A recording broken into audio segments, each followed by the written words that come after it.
think we'll run and hide? We've got our boots laced up and ready, standing firm with stubborn pride. Who do you think you are kidding, Mr. Putin? If you think we'll run prepared, our hearts are strong, our will unbroken, every soul is battle squared. Your shadow creeps, but we see through it. Your bluster's just a hollow game. You may march, but we're not shaken. Our spirits roaring just the same. We've got our flags high, flying steady. Our voices loud, we'll make it clear. The world is watching, the line is drawn. We'll defend what we hold dear. Who do you think you are kidding, Mr. Putin? If you think we'll disappear. This land is ours and we're united. Every heart beats loud with cheer. So step away or face the thunder. This is a fight you cannot win. Who do you think you are kidding, Mr. Putin? If you think we'll let you win.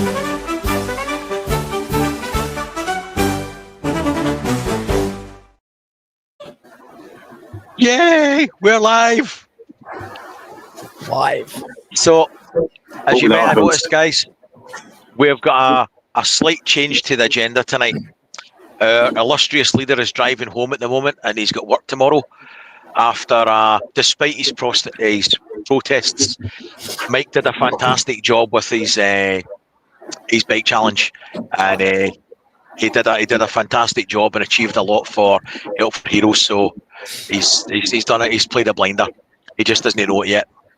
So you're stuck with myself, Hawkins, Alan, and Ben for tonight. Start with Ben. How's it going, mate? All good, all good. How's it going with you, buddy? Any happier? I couldn't live with myself, mate. Look what's going on in the world. Keeps us on our toes, keeps us busy. It does. Alan, how's things? I saw you on Shadow Scout the other night. Yeah, I'm doing good. Shadow Scouts, they're always good. They live streams. They go on forever though. I was bursting for the toilet halfway into it. I thought I'll just wait. But, yeah, good mate. Good. Hawkins, our ever-present man of mystery. How's it going? Yeah, I'm all good, mate. Certainly better than Mike's feeling at the moment, so can't complain. Well, we did tell him that, the seat wasn't an optional extra and the post wasn't going to work. But fair play, his parents raised no quitters and he did it. Yep.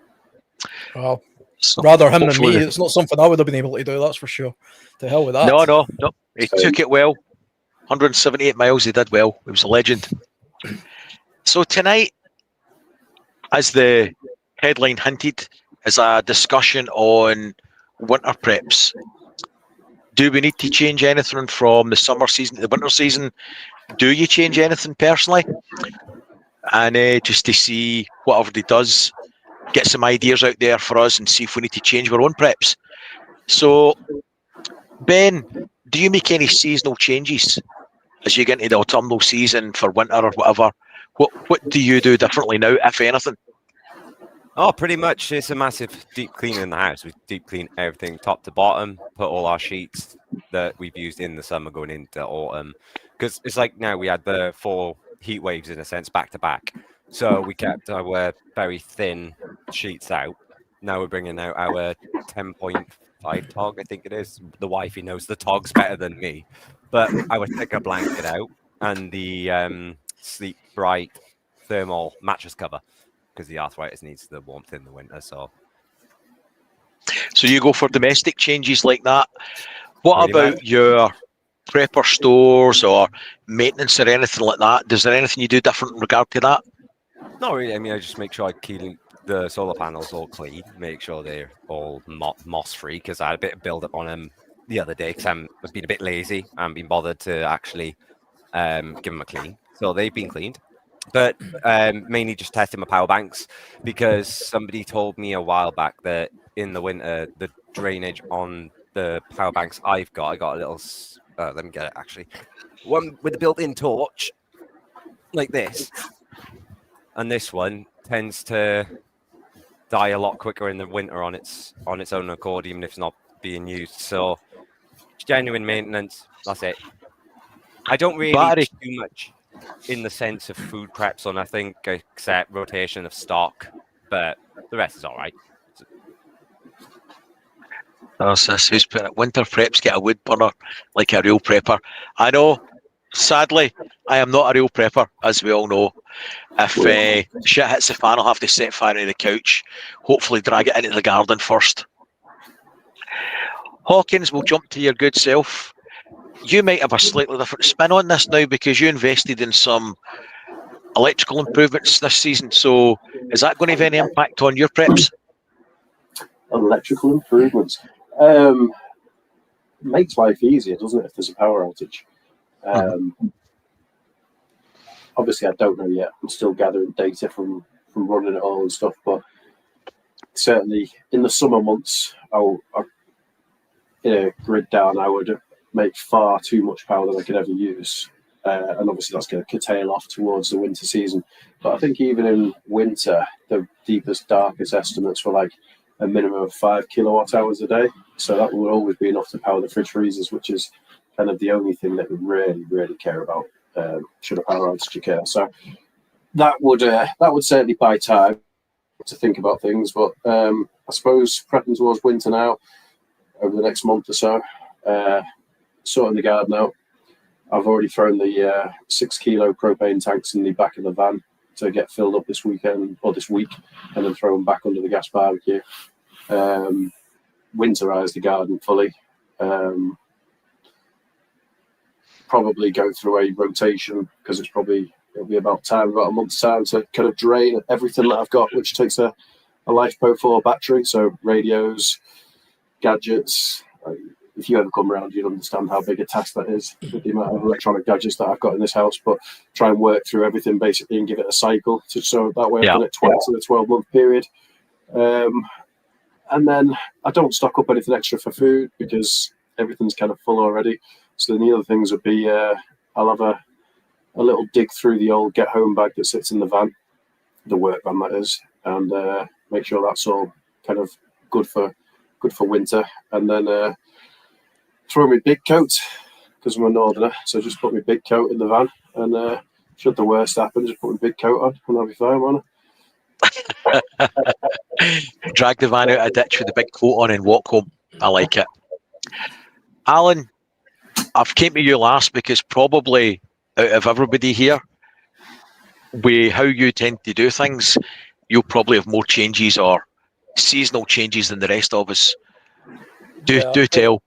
The seasonal changes for me are always very, very planned and very laid out. So I mean, I've got two sides. There's the domestic side, and then there's the wilderness camping type stuff that I do as well. So we'll go into more detail on the domestic side, I'm sure. I mean, for me, we're kind of a month early. I don't really do much of the domestic side until round about October time. That's when I start battering down the hatches a little bit. So that's vehicle preparation, the garden, the house. Like I've said before in other videos, I've only lived in this house a few years, and it's prone to storm damage, as I've discovered. So there's things I'm going to put in place for that. I'm not going to get caught out for the third time. I say, but there seems to always be something. I've got a big trampoline and that's caused me problems in the past. So all of that stuff, the pipes. You mean the glider? Stuff. Oh yeah, I've got the biggest trampoline in the street, and at one point it ended up on my shed, and that was a nightmare. Have you not got the ground anchors that you screw into the the half-inch impact driver? Yeah, I have everything now. Everything you could possibly conceive to hold this thing down. Sandbags, water containers, the screw things, the works.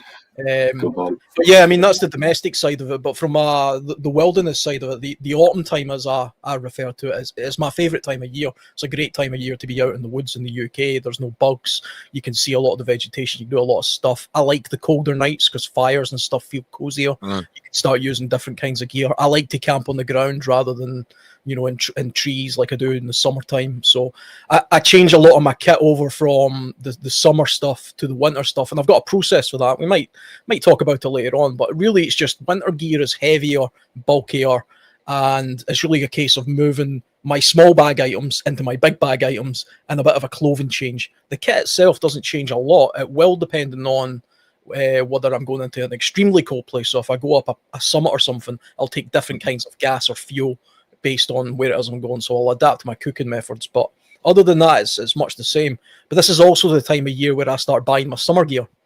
Yes. It's always the way that the summer gear is cheaper in the winter and the winter gear is cheaper in the summer.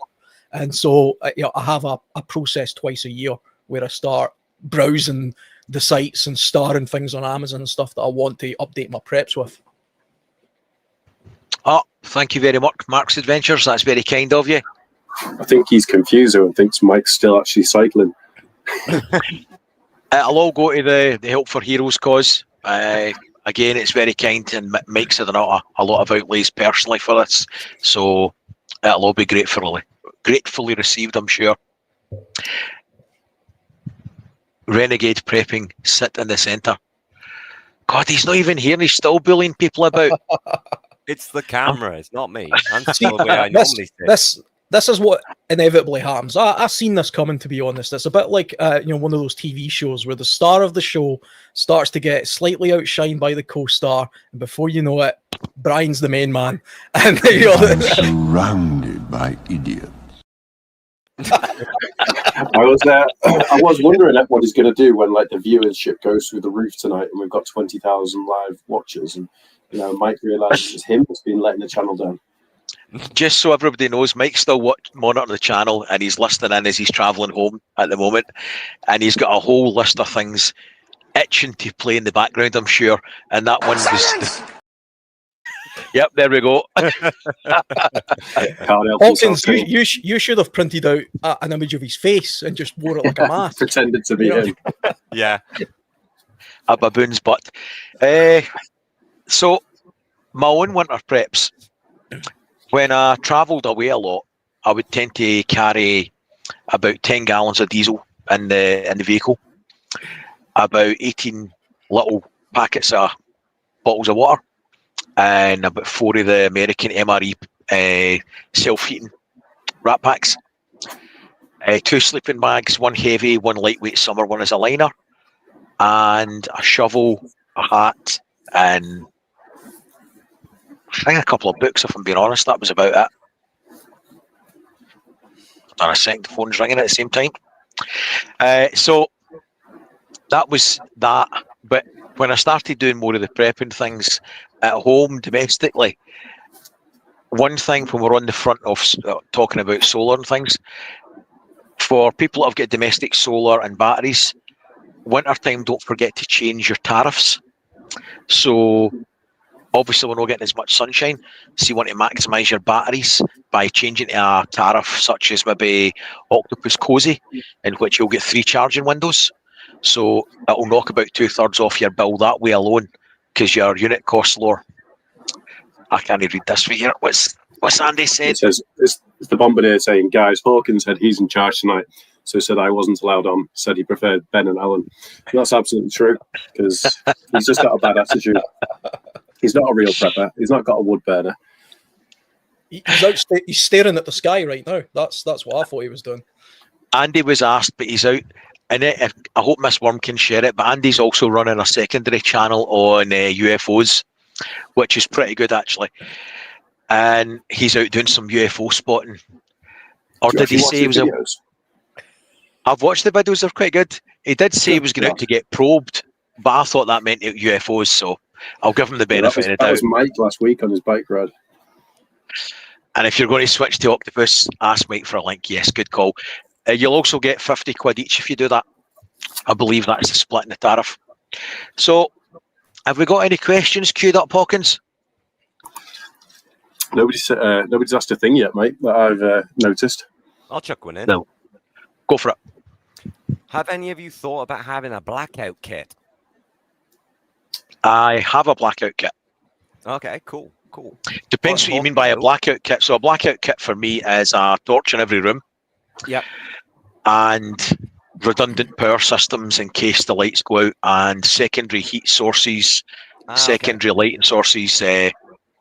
So for me, the blackout kit would be battery backup for the house, 10 kilowatts of solar panels, 10 kilowatts of power banks and a standby generator, and probably about 340 candles.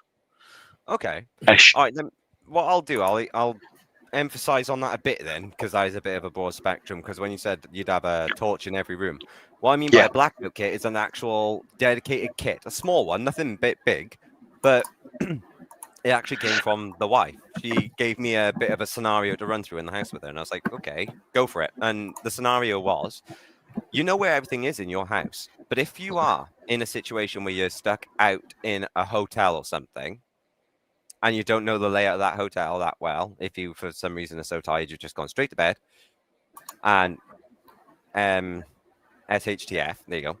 I had to get that right this time. Yeah, she said, well, you would need a kind of a kit. So if they lost all power and you had no way of seeing your way to that door or throughout that hotel, how are you going to do it? And I just immediately didn't think like a prep. I went, I got my phone. And she went, what happens if you couldn't charge it? I wouldn't go to sleep. Yeah, exactly. So I was like, all right, give me an idea. What would your like bug out kit be? And she put headlamp, batteries, lantern, radio, a power bank, and 2 bottles of water and a power bar. So I think she means like a snack bar. I got some of her notes because she's looking after the kiddies for us. But yeah, no, that's what she would label a blackout kit. You know, I don't think it's a bad idea. Sorry, Alan, on you go. I was just going to say, when you were laying out that kit there, it actually reminds me of something that a while ago I was watching something to do with the subway in New York, and all the trains stopped. I went, and it was properly blackout in the subway. And I remember at the time, because I was traveling to London sometimes, that could happen in the London Underground. And I looked it up, and it had happened a couple of times, not very often, but it does happen. And so I started carrying a similar kit. You know, I didn't have spare battery stuff, but I had a head torch and one of those small power banks to it's a rechargeable head torch. Anyway, I added that to my little bag that I used to carry around, and that was really just as a sort of blackout kit for the underground. It was its only function, because try to walk through a railway tunnel in the dark, which is what they do in those situations with some rubbish light. You know, that could be a real problem. And it reminded me of remember the attacks that took place in the London Underground. Yeah. Yes. You know, and there's been fires and attacks and all sorts of things. And then you had that subway attack in, I think it was St. Petersburg as well. They also had to fight through pitch black smoke and all sorts of stuff. And, you know, so your phone light might come in handy, but you want something on your head. And if you've got your phone, you want to be using that as a phone probably, or try to get a signal. Yeah. And having something, you know, hands-free could make all the difference. So a head torch goes a long way, and they weigh almost nothing. So throw them in every bag is what I say.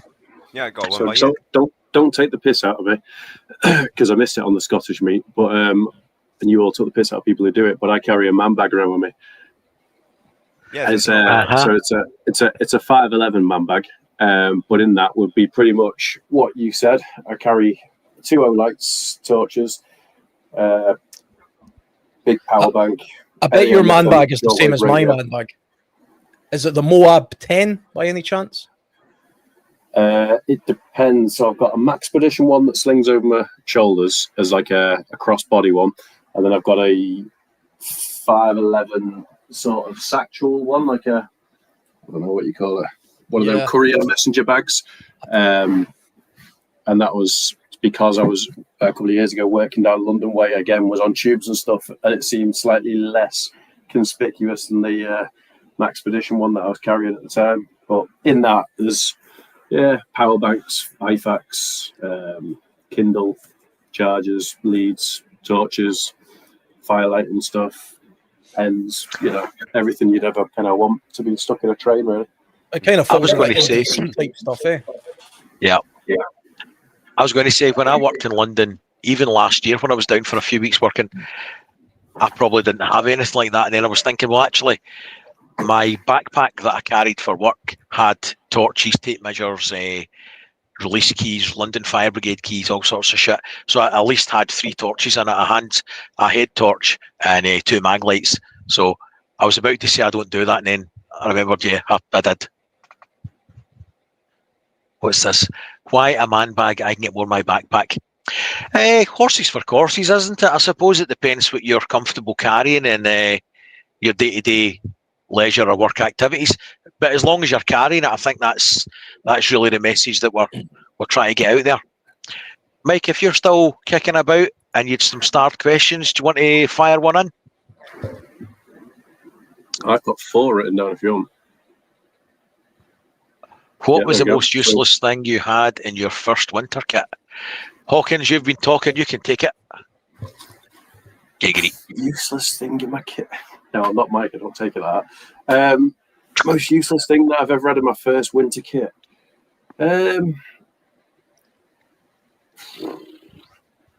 only thing I've probably never used that's been in my winter kit that's gone in a vehicle, weirdly, is a propane stove. That's probably the only thing I've never used. I don't do hot drinks. I'm not a hot drinker. I'm a Pepsi Max drinker. But I used to carry one should the need ever arise, and it's never arisen. So that's probably the only thing that's sat in my winter kit. I've used hand warmers, I've used extra clothes, I've used food, I've used whatever, but I've never used a propane stove. So I'll go with that. Even though it could be a lifesaver, that's the one thing I've never used. Fair enough. Same question, Ben.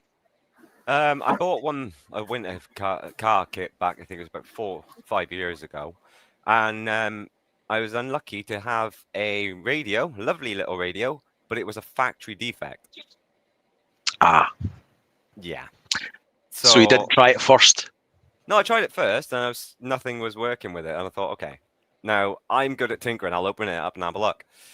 Didn't have a look, and nothing was connected inside. So put it back together with pictures, sent it back to the supplier. Fair play, they sent me a brand new one. But yeah, that was utterly useless for the first 2 weeks of having it. So that's unavoidable. At least you didn't put it in the bag in time of need. Went to use it.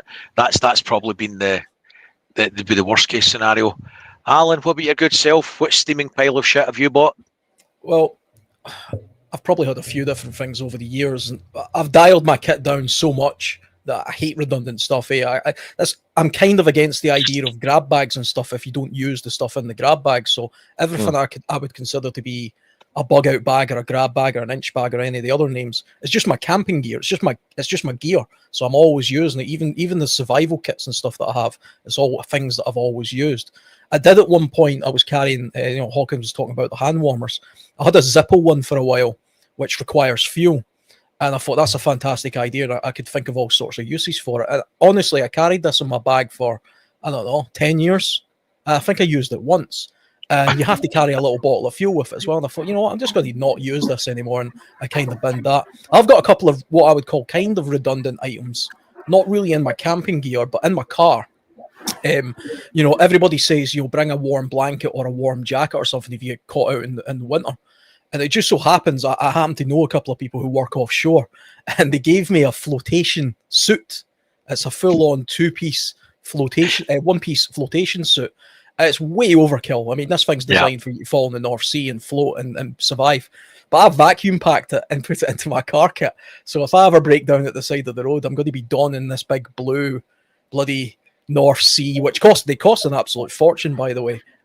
So I mean, in a way, that's kind of overkill. That's redundant. I made a video about the ambulance rescuing you for hypothermia, it'll be hyperthermia because you'll be overheating. Yeah, I mean, I posted the video and I got grief from people immediately saying, "Are you insane? I just looked it up. It's 900 quid." I'm like, well, you don't need to use this. Go just take a jacket. But it's what I had, so I'm not going to not use it. I'm never going to be on an oil rig in the North Sea, so I may as well put it somewhere where I might use it, which is my car.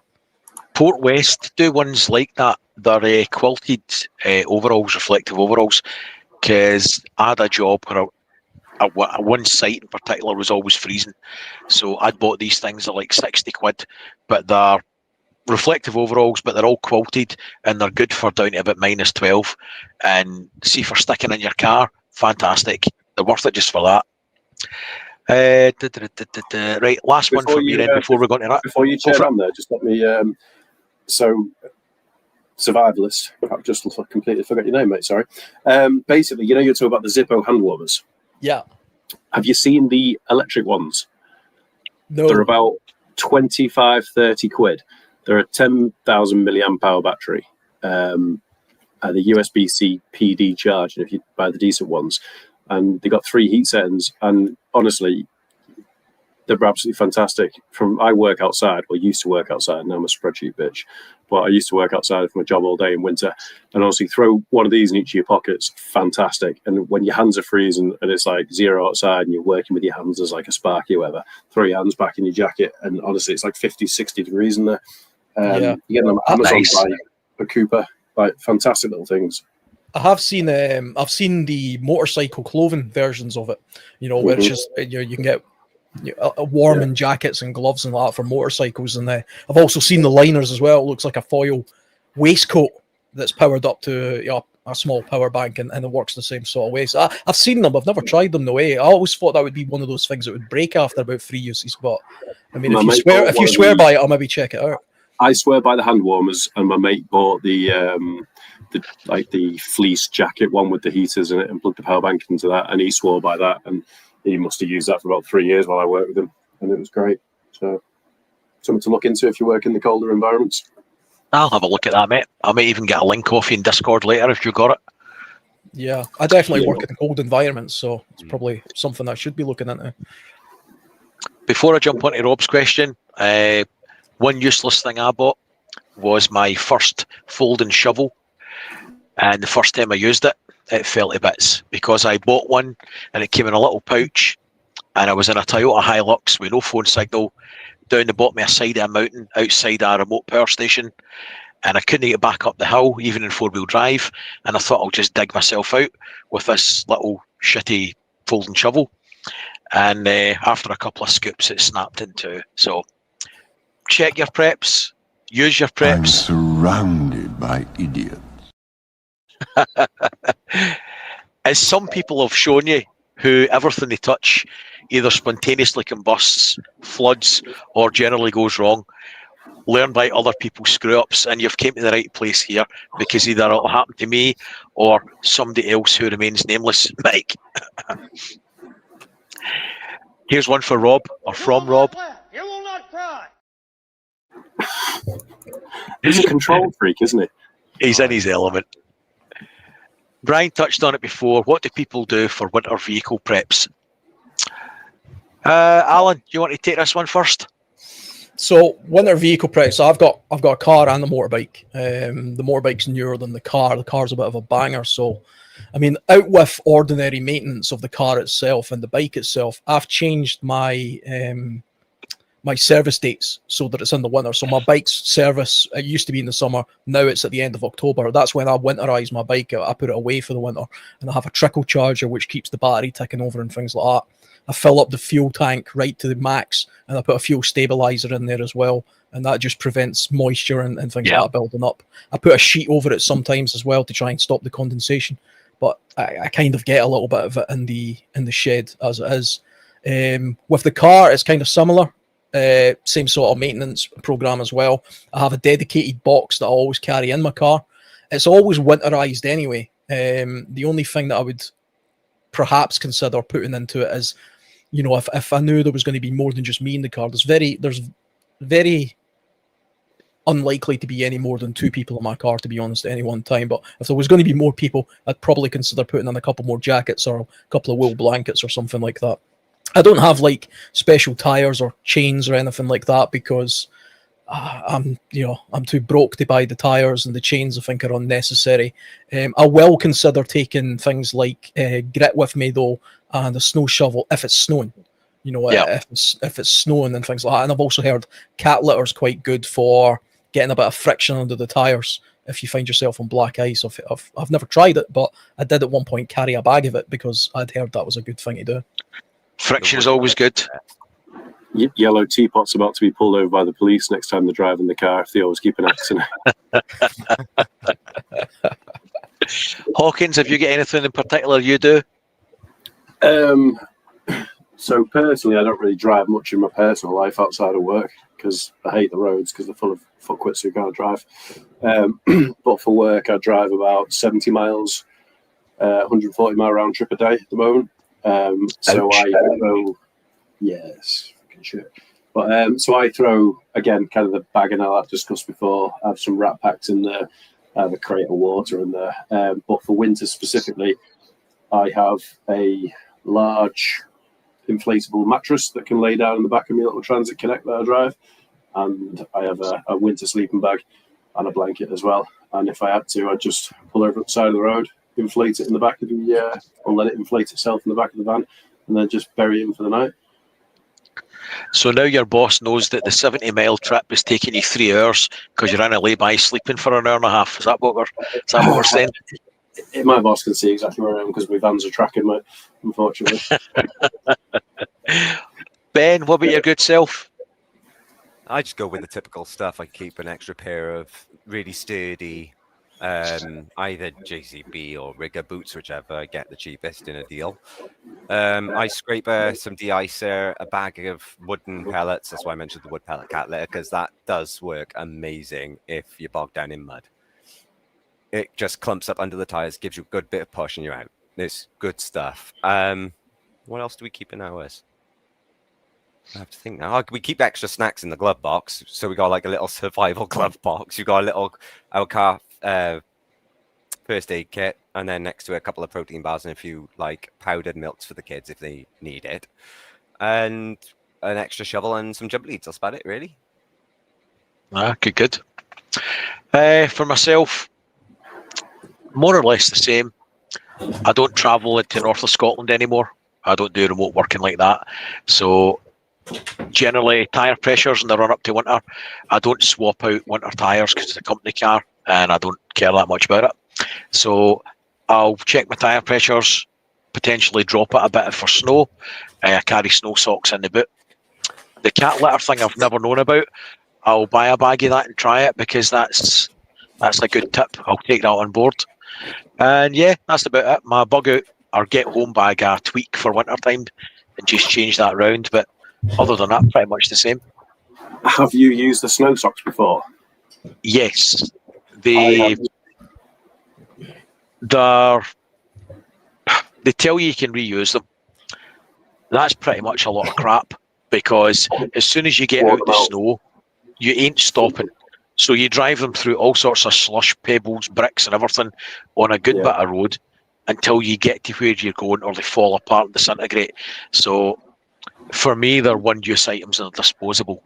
And snow chains I've never tried. A couple of years ago, I was in Huddersfield working nights when the Beast from the East was on. And if you to get out of Huddersfield to get to work towards the M62, you've got to drive uphill, fairly decent bit of a couple of 100 feet, I'd say.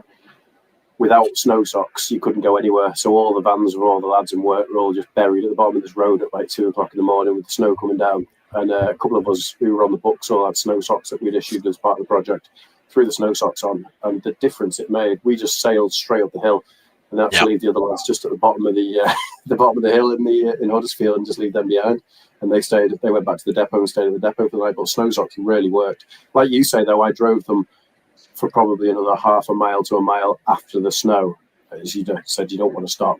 And they were absolutely trashed by the time I'd got to the top. They were just worn out, basically, kind of worn through them. But definitely recommend it for anyone. They're quite pricey if you're buying them yourself for a one-use item. But I don't know how you would ever reuse them again because they just don't look too good at the end of it, even in a short duration trip. So you see the winterization of your car can't be underestimated on this because the amount of people every single year people get trapped on motorways in the winter and you can't move. It doesn't matter if you can get out of it. You're just in a huge queue and people don't tend to dress properly for the winter if they're in their car. So if they know they're working in an office environment, the amount of people that will just jump in their car in their shirt and tie and their normal shoes, and then they know they've got a 30-mile commute, and then they're getting into a warm office, but they could end up trapped in the motorway overnight. I mean, I used to commute from where I used to live in a town called Livingston. I used to commute to near Glasgow, a place called Eurocentral on the M8, and that's a notoriously terrible motorway just generally, but in the winter it came to a stop completely a few times. Now, luckily the longest I ever spent in my car was about 4 hours, but I mean that's a 40-minute drive normally, and it took 4 hours. And there was people on the M6 that winter that were out overnight, and nobody really came to help them. I think they were getting checked on by the emergency services and getting handed bottles of water, but that was it. A lot of them were running out of fuel and stuff because they thought they could just keep their car on all day, and you can't really do that, especially if you're on fumes.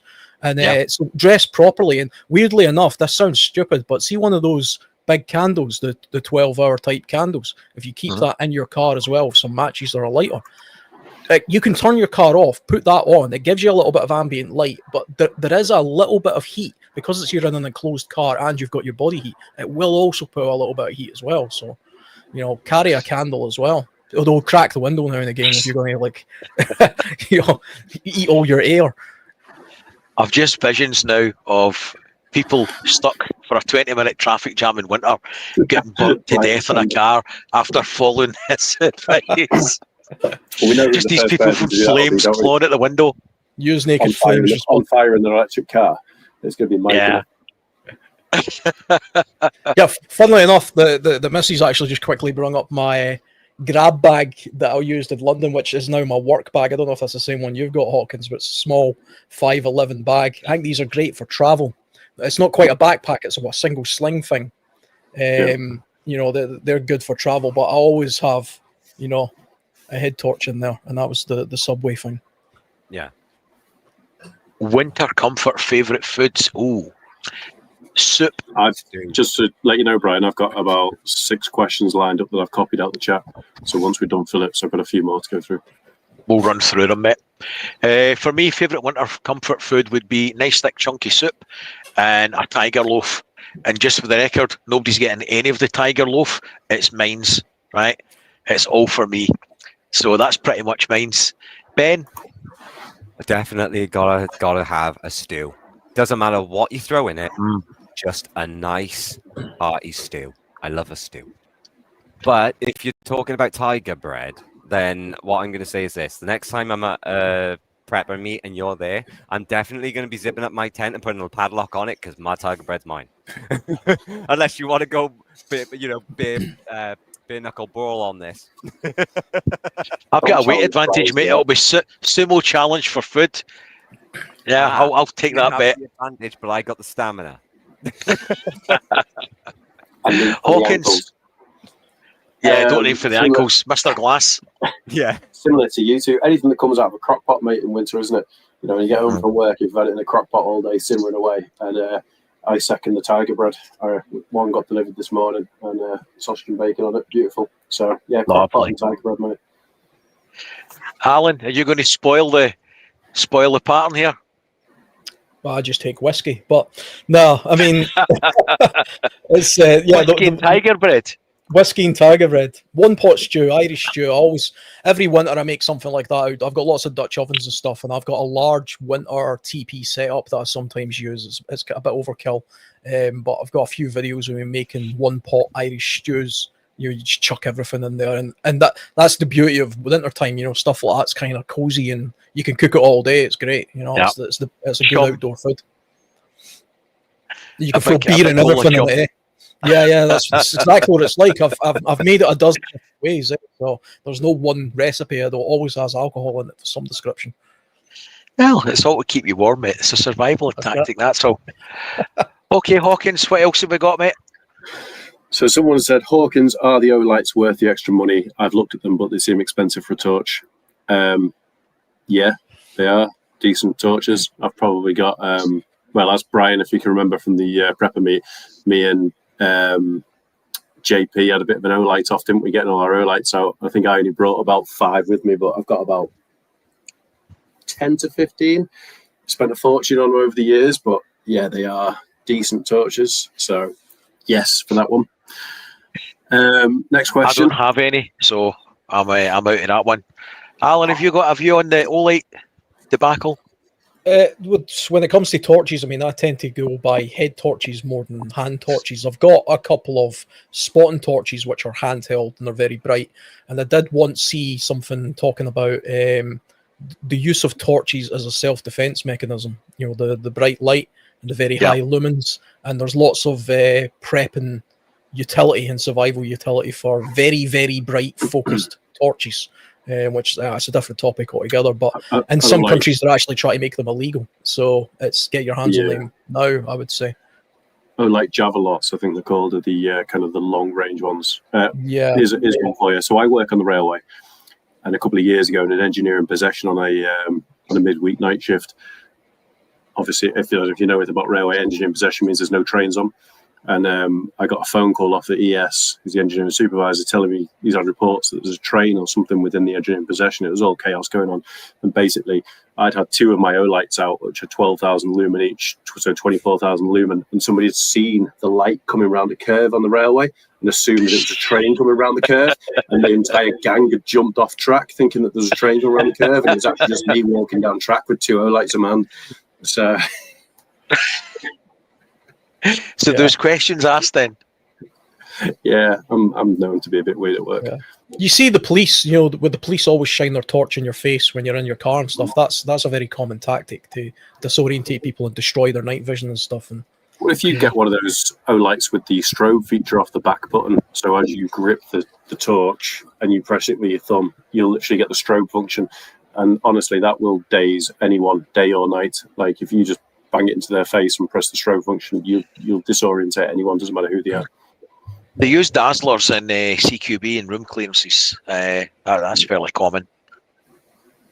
They'll have them on a wrist mount on the pistol or the rifle, whatever they're clearing the rooms with. They'll put dazzlers on them, allegedly. Yeah. What's the next one, mate? How many of you are hot-blooded versus cold? I am hot-blooded, only cold if ill or very tired, or if it's Baltic. Very rarely use jumpers, good for acquiring extra cuddles in winter. So yeah, who's cold-blooded, hot-blooded? I sleep with a fan on even in winter. It drives my wife nuts. The central heating's set for 22 degrees throughout the house. And in winter time, it could be like -7, and I'll have a fan on in the bedroom, and she goes bananas, absolutely bananas. So that's pretty much my answer, mate. Ben? I'm Brian, and so's my wife!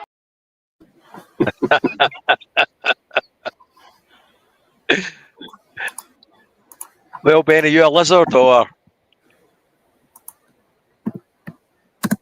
We You're can't on hear mute, you. Ben. You've muted your mic. you're Ben, you're mute. There we go. That's We got better. I actually unclicked it twice. I think this is on its way out again. But hot-blooded I am. yeah, I'm pretty cold-blooded, I think. I know. See, as I've been getting older, I seem to be getting more hot-blooded. I think that's probably just the layers that I'm starting to acquire naturally, if you know what I mean. The winter coat. the permanent winter coat. I'm taking on the persona of a walrus slowly. You know. I'm wearing about 2 winter jackets as we speak, but it looks it. Right, I think we've covered that one. What's next on the agenda? Somebody said my zip on my jacket has died. Recommended winter jackets. So I'm going to jump in there straight away with mountain equipment. I've got a lovely blue mountain equipment jacket that is absolutely toasty as, and I'll just leave it at that. Mountain equipment's my recommendation. I have no recommendations at all because it's not something I know anything about. Alan, I've got a funny idea you might know something about this. Yeah, I mean, if money's no object, right, or you can at least afford one, which is all I have. The company UF Pro, I've mentioned them before, but they are horrendously expensive. They do the world's best tactical winter clothing, hands down. I've done a ton of research across the board of all different kinds of brands and stuff going. UF Pro, I think they're Slovakian or something. They're amazing. I've got some of their stuff behind me. You've posted the link on Discord before. I've had a mooch through that lot. Not cheap. Not cheap. No. But yeah, that's what I would always say. Especially if you're in a roughly? I think half an hour's work for you, Brian. For the winter jacket I've got there, I'd have to quickly look it up, but you're talking for the basic winter jacket, you're talking about 350, I think, and then it goes up to about 600 quid for the bigger one. I mean, wow, that's. Mike. Say again, Ben. You went very quiet, buddy. I said I probably would agree with Mike. Army surplus. SAS smock. Yeah. I'm not very good in the fashion department, as you guys can tell. Let's be fair. But if I was to offer anything, I always go to ex-army surplus all the time, showing support at that. Oh, there you go. Oh, nice. So it's very lightweight. It's very lightweight, right? The lighting in here is quite bad. But if you look inside, it has a special foam type material that they put in it. And they use all sorts of other lofting materials and stuff as well. And it's all very strategically put in certain places with special stretch panels and all sorts of stuff, eh? But the special forces guys who work in the mountainous environments in the dead of winter, you're talking about your sort of SBS guys or Royal Marines or these, Swedish special forces and stuff. When you see them out in those environments, this is the kind of gear they're wearing, eh? But you're going to pay top dollar for it. If it keeps you alive, it's pretty Gucci though. Oh, it's very Gucci. It lasts a long time as well. It's very comfortable. Oh, there's a tough question. A jacket or a power bank? Look, it's an I'm slightly biased. I would actually. I've got jackets for the power banks. Actually, they've got their own little coats. That's how sad I am. But I would go for the. I have got many issues, mate. You've got a torch fetish. Alan's got more jackets than Mr. Ben, and I've got a slight thing about power banks. Ben, I don't even want to go there. We've heard it. We've seen it written in the urinals. That's between you and. Listen. There was a whole different context them days. Any other questions on the list, Hawkins? Oh, yeah, there's a few, mate. Go for the it. next one is, have any of you guys looked into MeshCore yet? It's a texting and communication device system that works on bandwidth, so the government can't take it down. It's well cheap, from about £20 upwards. Yeah. Yes. So this is Meshtastic. This is MeshCore he's asked about, which is... I've watched a bit on Andy Kirby's. You seen Andy's stuff lately? Yes, I do, mate. Yeah, I've actually just switched to MeshCore last Friday when I got back from holiday. I switched everything over to MeshCore where I am. So I what you thinking? My repeaters and everything. Miles better. And the reason being is because if you remember from my previous Meshtastic videos that we talked about on the comms one, is Meshtastic was a victim of its own success.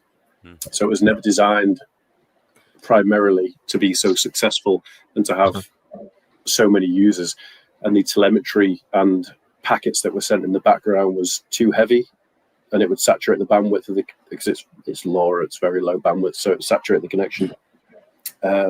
So basically you ended up with a messaging system where you could see everybody, and if you were in a busy area, MeshCore, I live east of York a little bit, and I've got a few nodes up myself on hills, and other guys have already got it.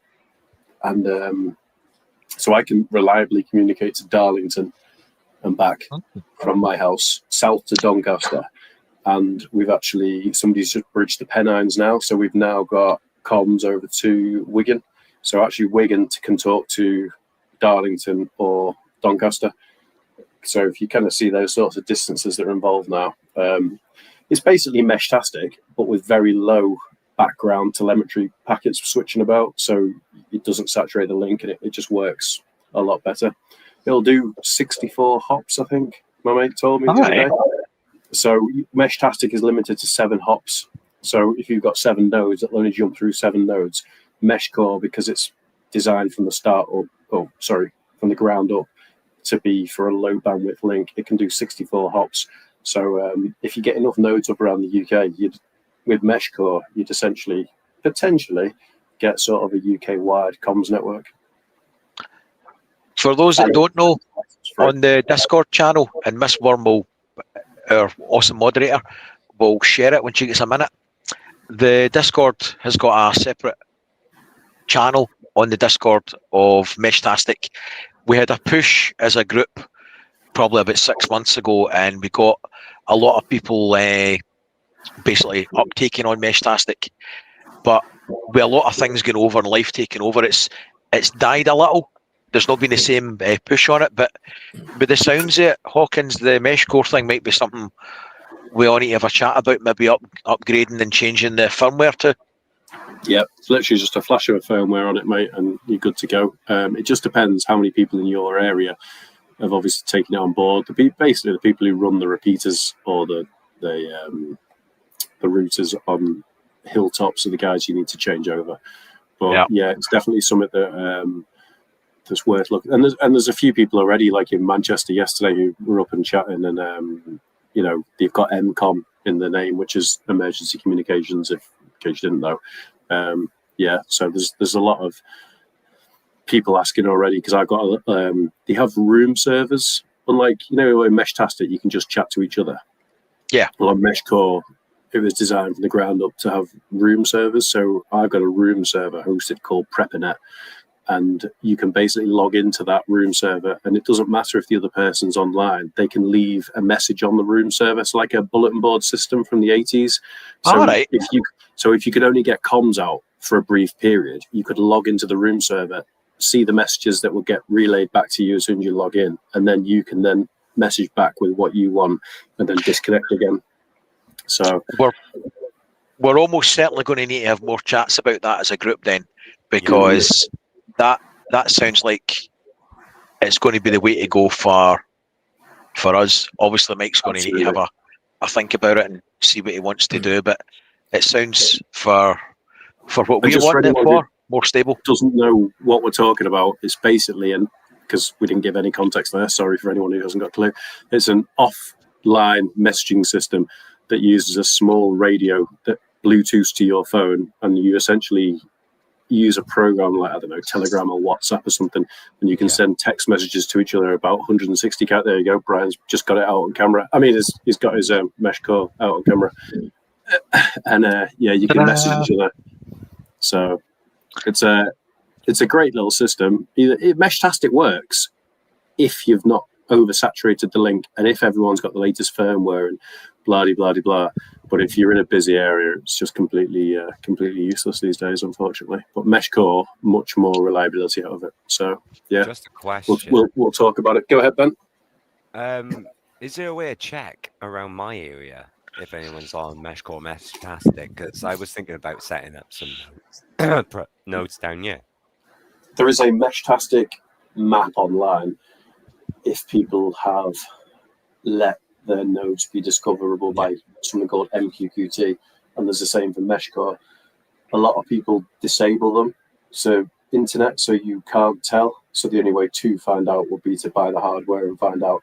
But you can do a simple line of sight calculator, so you can go onto a website like heywhatsthat.com, put your home location in, and that will give you a line of sight calculator out to all the hilltops and everything. You'll see how far your signal can get out. So it'll give you an idea of, if you did buy one, how far could I potentially talk to? So if you're in like a mountainous area and you live at the top of a mountain, you might get out for 70 kilometers. If you live somewhere else, you might get, 5 miles or something, like 10 kilometers, something like that. So it depends, mate. But I'll spam some links if you want into the Discord. Yeah, that'd be great. I've seen it done, and I've not tried it myself yet. But one of the guys got a little small LoRa transmitter, one of the mesh ones, hot glued it to his Mavic 4 drone, stuck it up in the air, and it gave him coverage over a massive area. He had his own mobile hotspot, and for 30 minutes at a time, he had a 500 meter or 400 feet high satellite, if you like, that was given a huge line of sight area. Yeah. So just for context, I was on a plane the other week, and I may or may not have had a Meshtastic node sitting at the window, and at 11.5 kilometers in height, while I was texting Brian on my satellite messenger, talking about MH370, I was getting 570 kilometers, 580 kilometers distance on Meshtastic, and having reliable talks to people while I was flying past Portugal and Spain and stuff. So yeah, you can, again, it's line of sight. So if you can get the clear altitude on your side, you can get a very long distance. stick it on a drone, fire it in the air. It'll give you 30 minutes of comms per battery. Yep. So interesting. Weather balloons as well. Yes, on a tether. I've seen that. Before we bore everybody to tears with mesh, well, that might be something worth doing in an updated video at a later date, because there seems to be a lot of changes we might need to take on board. Have we got any other questions sitting, mate? We do. Somebody said, in a winter shit hit the fan non-nuclear scenario, would you grow hair longer, including facial hair, for warmth? Yes. Yes. Yes. Yep. Obviously not on my head, because apparently that stopped growing about 3-4 years ago. But I'd still look like Grizzly Adams from the nose down. I didn't want to mention that, but Yes, you did. Right, next one, mate. Here's a good one. Do it now. Thanks, there Mike. he goes again. He can't help himself. I've not seen any for a while, so if anybody does, I've got some more to go now, but if anyone does have a question, make sure you put it in caps, because otherwise I won't see it because I've been chatting. So next one is, what scenarios do you talk over with your partners? Please, just prepping related. So yeah, not bedroom scenarios, Brian, but what prepping scenarios? Oh, well, that's me down to 2 topics to talk about. Alan, do you want to take this one first? I Well- don't mind. Oh, go ahead, Ben. Go ahead. Only reason I jump in then, sorry to jump in between you both. Me and It's all Mrs. good. RP were talking about it only last night. As you guys know, and many other viewers know as well, I like to watch Ukraine and Russia and keep up to date on that. And funny enough, me and Alan were only talking about analysing things a bit more with the state of how things have gone over the last sort of, what was it, Alan? Fortnight, 3 weeks-ish, we was roughly saying. But no, me and Mrs. RP were talking about running different scenarios because the world is ever-changing. I mean, one example which I'll tie in with this question is Trump said no more wars, yet he's rebranding the Department of thingy to the Department of War, Department of Defense to Department of War. And it perked both mine and Mrs. RP's ears up. And with us having children, we were saying, look, it's time to do some real life scenarios now. At the end of the day, you've got to prep, you've got to be prepared. And the only way to do so is through what I say, follow by example. So We had a situation last year, and I spoke about it in one or two videos. I think I'm relatively well prepped, or I try to be. But myself and my wife were out on a cruise ship, probably about 7th of December last year, and there was a power cut back at home. So domestically, the batteries were all full. The power banks were all full. The generator was tested and had petrol in it, but neither my son or daughter had a clue how to access or use any of the preps. Fortunately, we were in port that day, so I was able to talk them through how to turn on power banks and use them in different things. But that was a major failing on my part, that although I had went to the expense and time in procuring preps for my family, it should never be reliant on me actually having to be there to facilitate their use. So yeah, that's discussions need to be had. And the problem is, as preppers, that generally we're tolerated at best by our family, and sometimes you could be actively blocked because they might think you're a nutcase. But fortunately, I'm tolerated rather well. But I was remiss in not educating my family and how to use the kit. So yeah, conversations need to be had. Alan, have you had any scenarios you've ran through with your better half? Yeah, well, for me, I mean, probably maybe like you, Brian. Say, like Rob. Lots of other people. My missus has got zero interest in survivalism or prepping or any of this kind of stuff. But there's a few covert sort of ways of shoehorned it in over the years. I mean, the first one being the general householdy type stuff, the winterization of the house. She's on board with that. And she's on board now with the idea of buying things a little bit ahead of time. So like cooking oils and bulk items and rice and stuff like that. Buying more than you actually need. And then buying more, even though you've got some in the house. She could never understand what the point of that was. You know, now I think she does. But one thing I've always done, and I've done this for years, is I go on a family camping trip a couple of times a year. I try to. I make a point of pointing out exactly where all my stuff is. Most of my stuff's pre-packed anyway, but she helps put everything. She sees the whole process of me taking the items we absolutely need, putting it in the car, the order in which it gets set up, you know, wherever it is we're going, the locations we're going, and things like that. So, I mean, if I was to suddenly drop dead and for some reason she had to sort of not be in the house, with the equipment that I've got, she would be able to at least be in a shelter and have warmth, even in the dead of winter. And she's also aware of where, I think, I think she's aware of where 2 of my caches are. I have been toying with the idea of putting a map together. It's a double-edged sword because then you've got a map of all your Send the stash. map to me, Alan, and I'll make sure that your missus gets it and you're incapable. Yeah, I think I'm going to do an update on the caches soon, and I probably will put some sort of map together for her. Should she need it in some scenario. But yeah, it's a covert thing for me. It has to sort of slip it in as an activity rather than anything else, because if I start talking about this kind of stuff, I can see her eyes glazing over immediately. I wasn't sure he Hawkins. was talking then, Alan O'Brien, when he said covert and slip it in the same sentence. We're supposed to keep it on the prepping topics. I never mentioned anything sleazy for once. I've left that to you guys to lower the tone. To be fair, Have you when had discussions, never- Hawkins? I discuss stuff. My missus is quite tolerant in regards to the prepping. However, she wouldn't have a clue how to use anything in the house, really. I mean, she's a licensed ham radio operator, but All right. could she use it? I don't know. That's the question. I don't know. She's got everything she would need to survive in this house for many, many, many, many, many months. But she'd probably be dead within 3 days, to be honest.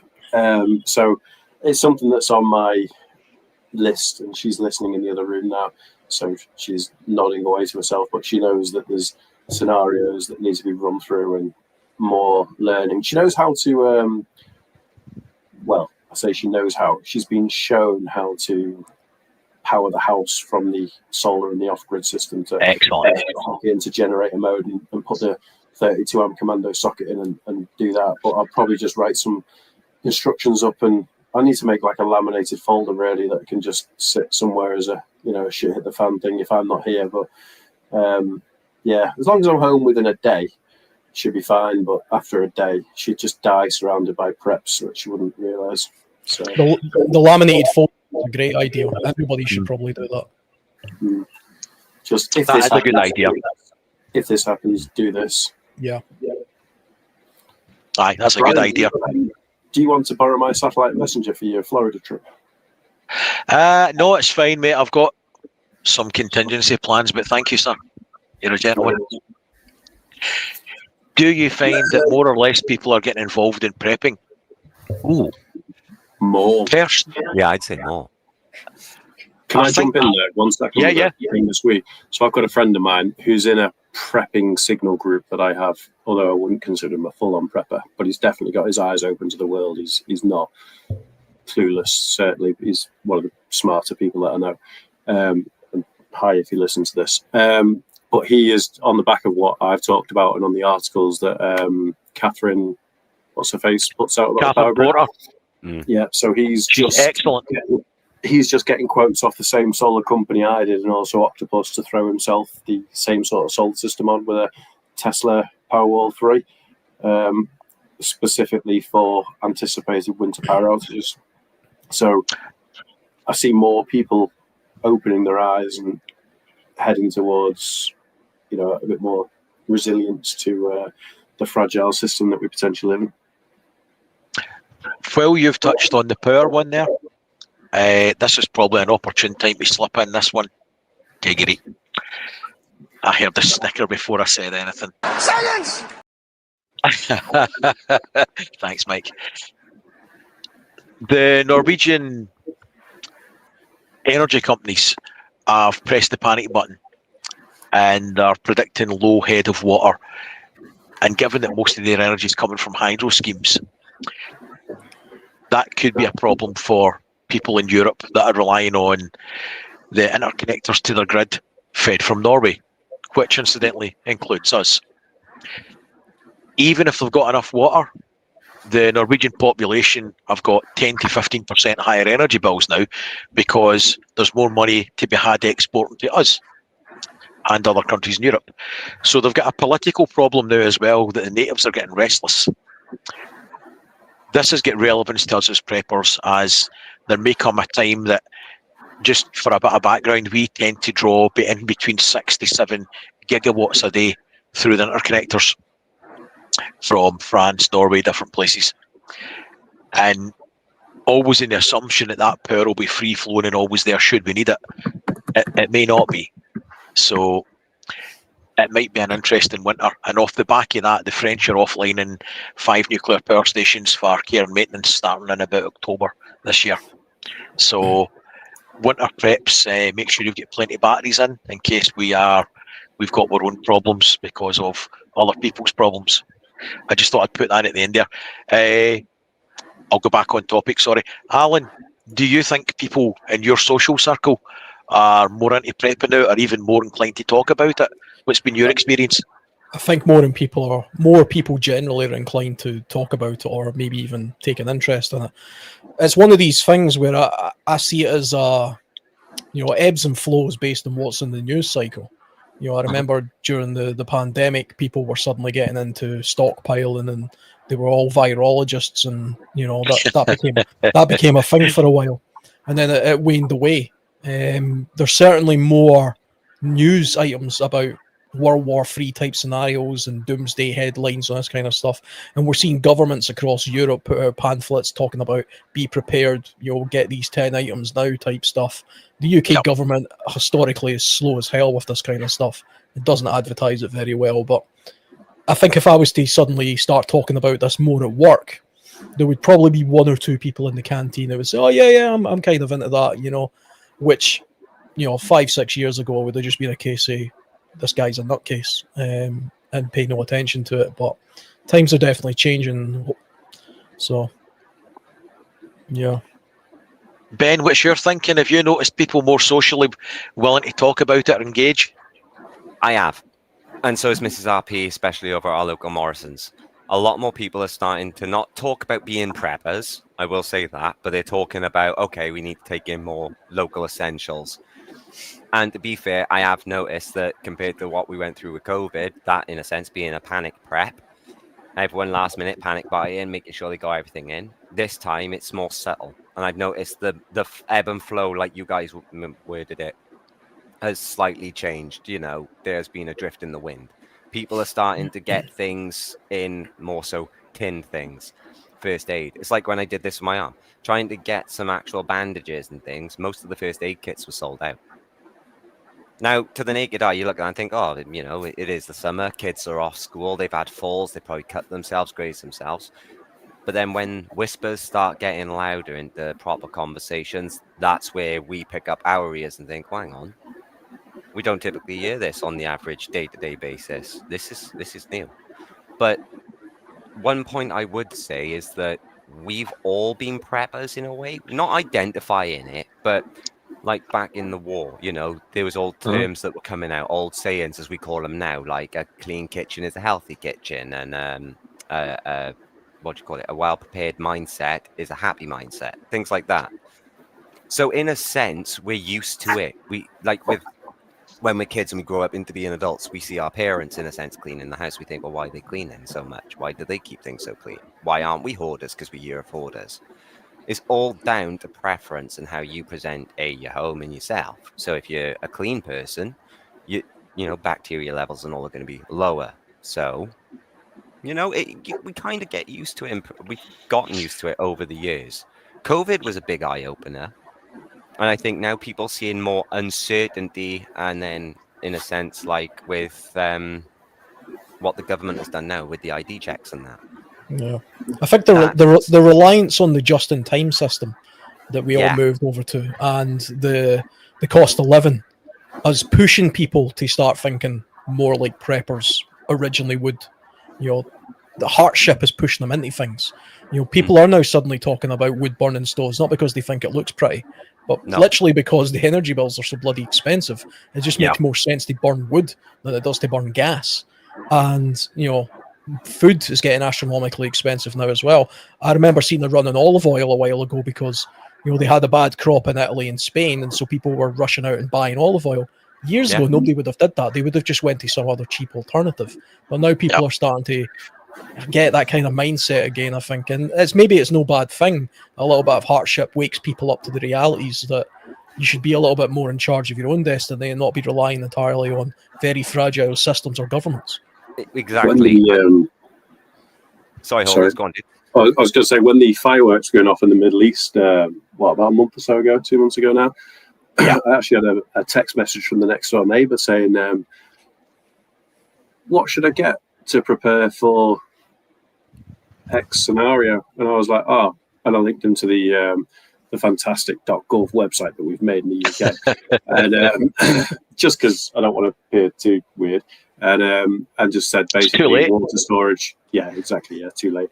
I said start with water storage, and gave him a list of stuff and a radio and this and that. But yeah, linked him to a bunch of stuff. But he's a very normal person, certainly not anywhere near like us. And for him to ask and seek a little bit of guidance, you know, people are definitely opening their eyes, shall we say. Do you know what? I think it's time we start realizing that what we do and talk about is normal. We just do it a little bit more than most.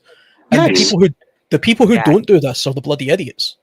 You know, it really is just that case. If you're literally just living day to day and you think somebody's always going to be there for you, you're the one that's going to feel sorry for yourself if the time comes. Yeah, that's right. But one final bit, and only because Mrs. RP pointed it out. To do with solar energy, with what you were saying, Brian, people are also getting used to that without realizing it, because a lot of our people around where we live have stopped putting their outside lights on because of the energy prices, and they've been going and getting solar-powered lights. Yeah, it's the same principle as just having wire. I know it's not this simple, but just for time constraints, 2 wires running from a solar panel to a backup battery. Yeah, it really is that simple. That's the problem, and it's all right. You'll have a charge controller between it generally, but I was going to say sometimes you see some things on Facebook that don't look too good, do you, Brian? Oh mate, don't even go there. That's I argued with so many people this week over.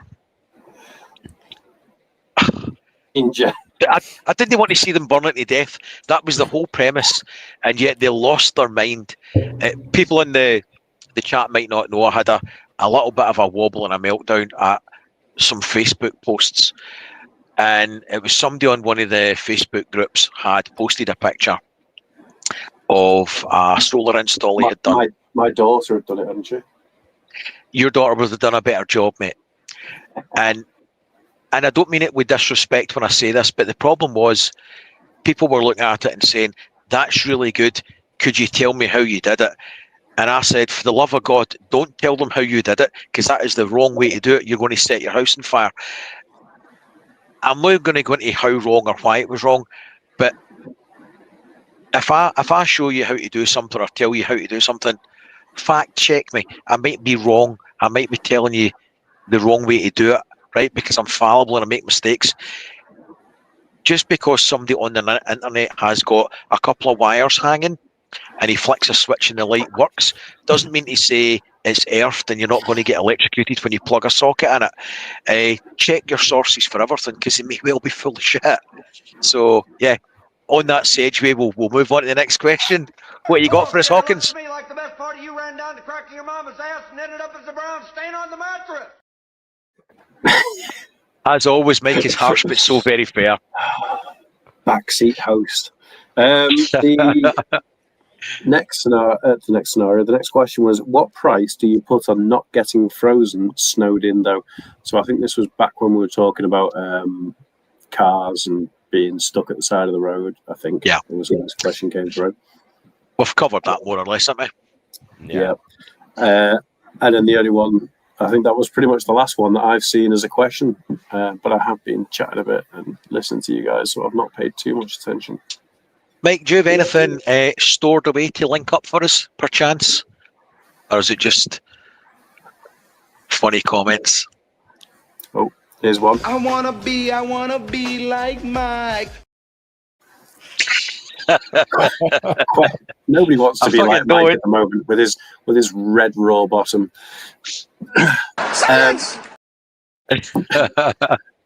With everything going on in the UK and the powers that be using their ECHR against us, how do you see the UK going in the next 6 months? Oh, right, Hawkins, since you read it, you can answer this one first then. Go for it. How do you see it going? Everything going on in the UK and the powers that are being used by the European Court of Human Rights against us, how do you see the UK going in the next 6 months? Same way as it's going for the last fucking I'll say 60 years, but a lot of years downhill. 16 years. Yeah, I kind of losing faith with the country, to be honest, and I don't see it directly day to day. Like where I live, I don't see the effects of everything that's going on. But if you open your eyes to the news and to what happens, you can see it. I'd hate to live in some areas of the country, and I think that I think the whole political system's broken. At the end of the day, as Alan will probably interject in a minute, the politicians are there to serve us. We are the constituents. We vote them into power, and the majority rules. Except for them, we get somebody in power who doesn't listen to the majority and do whatever they want to serve their own agenda. And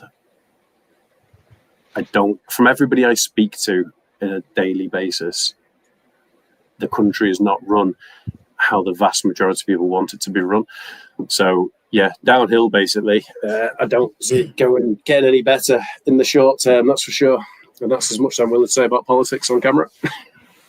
It's fair enough. Ben, what's your thoughts on the trajectory of the government or the country as a whole? If you can, come to me last, because I've got my documents up, because I've actually got a bit on this. Okay. Alan, you're in the hot seat, mate. What's your thoughts? Well, I would say, it's definitely the case that the country is still going down on a downward trajectory, especially when it comes to things like our freedom, speech, what we can and can't do, what we can and can't own.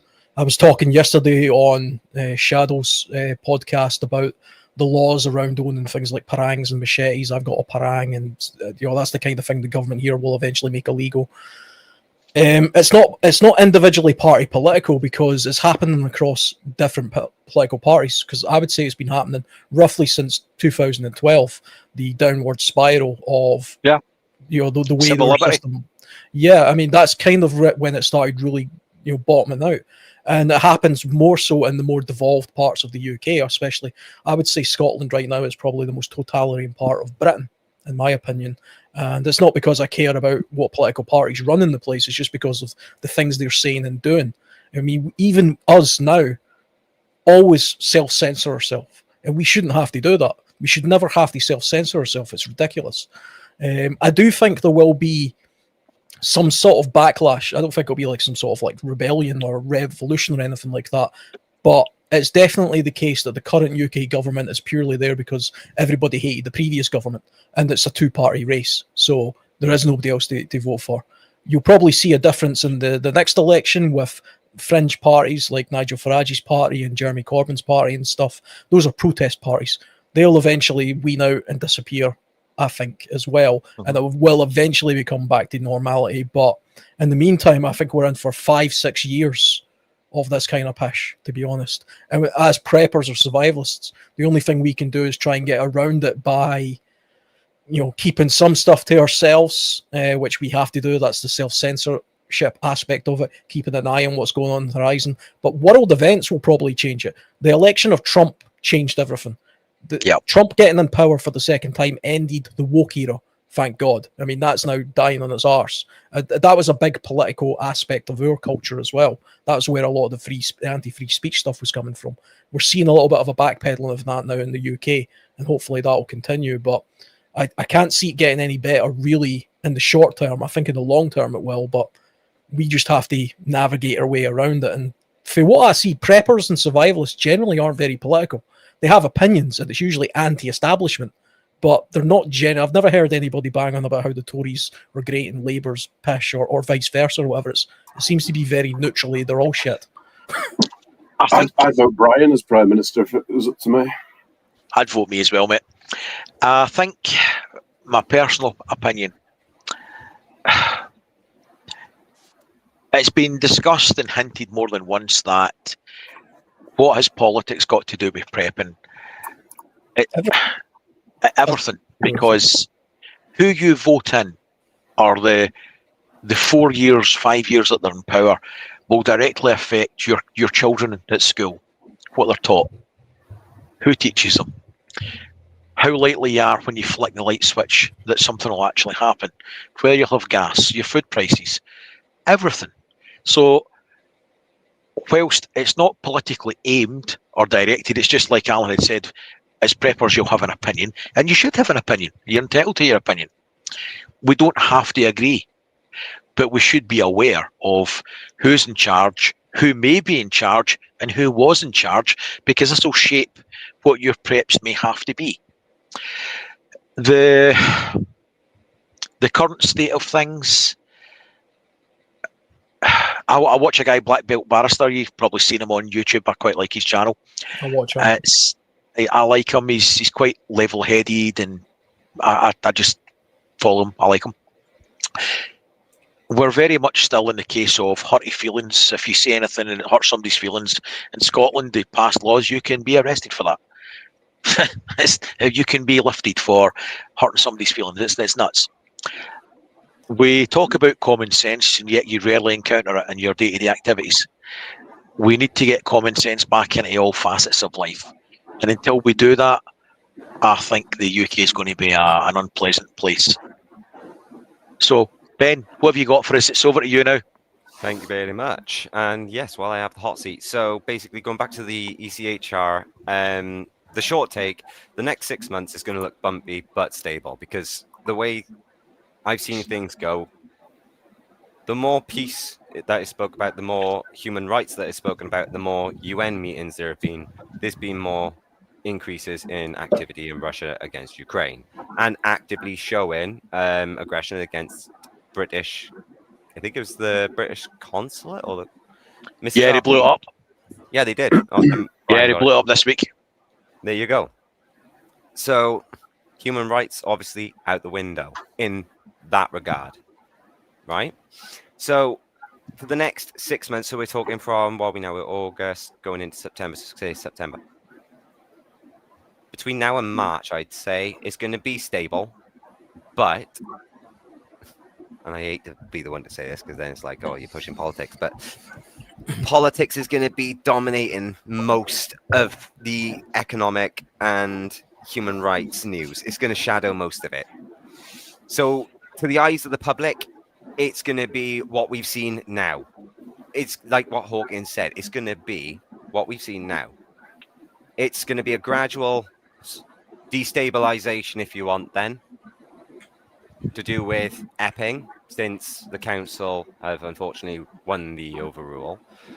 That, I think, would push more into the sort of civil war, not a proper civil war, but a civil war, in a sense, for mass protesting.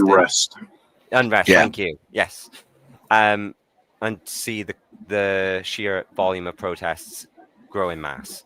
So, as for main state things such as energy bills, household bills, things like that, they're going to get worse. So you want a sort of 10-15% buffer in your wallet this winter, just in case. You never know. But no, next 6 months, unless something drastically happens with NATO and Russia, Ukraine, it's just going to be stable but shaky. Do you talk about civil unrest? Last night in my YouTube feeds, for the first time ever, I got a Tommy Robinson. Yeah, so did we. Did you? Yeah, for the first time ever. September 13th. I can't remember, to be honest. I had 3/4 of a bottle of gin at the time. But yeah, last night a Tommy Robinson thing came into my YouTube feeds, and I took notice of that for the fact that I thought, oh, that's quite inverted commas. If you can see my camera, you can. Right wing, to see that pop up, and I thought that's not very YouTube-esque to be pushing that sort of content out. And I questioned what was going on, really, to myself, thinking it's not YouTube-like, is it, to be doing that sort of stuff? But that was, pushing to my feed last night. It was come look at this. Unusual. We're seeing a difference with the social media companies now. That's the Trump effect. This is what I was talking about earlier on. So at one point, you would never have seen something like that on YouTube or Facebook or anything, because it's 100% left-leaning, woke-leaning content, and that's not a conspiracy theory. They openly admitted that. That's literally just the direction they were pushing. Since Trump has come to power, they've started relaxing the boundaries as to, to try and level the game up a little bit. So now it's more a case of, okay, let some of this more right-leaning stuff in, whether it be Tommy Robinson or whoever else. I follow a podcast called the Dark Horse Podcast. If anybody follows that, it's not particularly. It's neither left nor right wing. He's a scientist. It's Brett Weinstein and his wife. They're scientists, they're biologists, but they talked a lot about COVID, and they had their YouTube account basically suspended for years during the COVID pandemic because they were kind of anti the vax and all that kind of stuff. They had nearly 500,000 subs at that point, I think, so it was a big deal to them. They, out of nowhere, last week got their account reinstated, and they talked about it on their podcast. Says that's interesting. Why did that happen? And so have many other accounts on YouTube started getting reactivated, and that is an indication. I mean, some people might say that's just nature healing, but it might also simply be a change in the political winds of what we're seeing. Okay. Have we got any other questions there, Hawkins, waiting in the wings? I got one from Philip, who's Philip from our Discord, who says, with things heating up with Russia, China, talk of digital IDs, riots, etc., any particular prep focus / tips on other than winter prep? So, yeah, anything other than winter that relates to Russia, China, digital IDs or riots? We talk about personal opinion. We talk about preps. Preps doesn't always have to be buying more. Part of it should be maintaining what you've already got. So we sometimes neglect, we buy things and forget about it and don't maintain it. That could be something as simple as you go into your cupboard or your pantry and you get your tins, you give them a shake, you activate them, stop them settling, give them a little wipe down with a duster, put them back on the shelf. You make sure your power banks are charged, your generator, if you've got it, you've run it.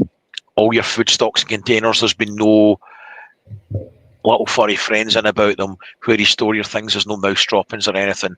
If you've got a generator, you've had it serviced before the winter time, you've got fresh fuel in it. So your radios are charged, or your radios have got batteries, the radios are wound up, your walkie-talkies are charged and tested. Everything that you've got, you've checked it. A note in your diary, on your phone. Prep maintenance is just as important as buying the preps. So that would be my nugget of wisdom for what little it's worth. Ben, what's your thoughts? Hold on for a second. I just need to jump in here, right? Because if you look at the screen there, you can see Kelly I has just put up, can you prep for economic collapse? Gold isn't for everyone, blah, blah, blah, blah, blah. I do not see that in the YouTube chat. So I've got the YouTube chat open in a window, and I don't see his comment at all. Oh, I can't see any of them at the moment, sorry. And the funny thing is, when I'm messaging, I've noticed it twice now, my messages are going through 3 times. Well, I can't chat in the YouTube chat, so I've been banned for like 4 weeks now, saying to Brian earlier, whenever I type a message into the chat and what goes press enter, it won't send. I'm still a moderator. I can still moderate other people's groups and chats, but I can't type into the YouTube chat. But I can see Kelly I chatting in the stream chat that he's bought, but I can't see it in my YouTube chat. So sorry, Kelly, if I'm not answering your questions, but yeah, I just find that very weird. I just wanted to jump in for a second. No, that's fine, mate. We'll flag that and we'll come back to it. We'll try and catch up with these questions as long as you've got time to keep going. I'm free for as long as it takes. But what was the question now? Because I've forgotten. What was the question again, Hawkins? With things heating up with Russia and China, talk about digital IDs, riots, etc. Any particular prep focus / tips other than winter preps? Oh, right. Yeah. Okay, cool. Right. So, being in our field of expertise, as we will say, not experts, but I mean it in the sense of we spend too much time watching the Ukraine and Russia conflict. But it's sad, really. But for us, our personal opinions, so take them as you will with a pinch of salt, people, but definitely get more essential preps in, food-wise. Like Brian said, with your tins, shake them down, don't let them settle. It's the quickest way that they'll start to go bad quicker than their expiry date. Make sure you do a little bit of gardening if you have access to your own garden. even if it's just a couple of carrots or a couple of potatoes, it don't matter. It doesn't need to be massive, and you don't need to label yourself a prepper. But with China, Taiwan, the US now going from whole anti-war to I declare war on Venezuela, basically. I'm not saying that's what has been said because it hasn't been a declaration of war, but you know, It's they're not far off, kind of is it? saying it in a nutshell. With They've moved renaming troops to the. They've moved to Navy ships with Marines on them. Yeah, exactly. And you know, for us, just be responsible when you're out and about. Think, would I need an extra few of these or a few of those? And if you've got the budget, do it. If you don't break the bank, because if the banks go down, you've got nothing. Not It's unless fair you enough. prepped and got cash. Alan, have you got any nuggets of wisdom for the viewers? Do you know, I would say, with all the things that go on in the world, I mean, it's too hard to prep for everything. You can prep generally for yourself and your own well-being and your household, basically. And off the back of that, you can try and approach any emergency that comes your way. You know, obviously prep individually for individual things. If you live in like a hurricane zone or an earthquake zone or a flood zone or something like that, prep seasonally a little bit as well. But I think it's a good idea to take a little bit of take inventory of what's going on and what you can control. None of us can control what the politics is going to be in Russia or China or Taiwan or the Middle East or any of these places. But what we can do is take a look at where we're getting our information from.